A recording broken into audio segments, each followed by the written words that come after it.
Hindi ko alam kung sino bibilid ko. Mahirap naman pala drawingin yung mga logo ng iba, di ba?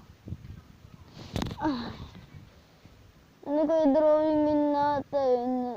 Ano kaya gagawin natin?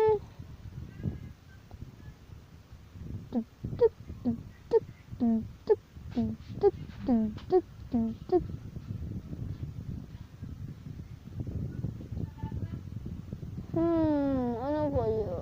Alam ko na yung favorite YouTuber ko in the whole time. Everywhere, every na. Okay, 5. Dodrawing.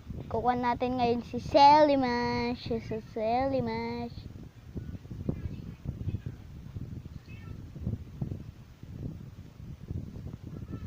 Yan.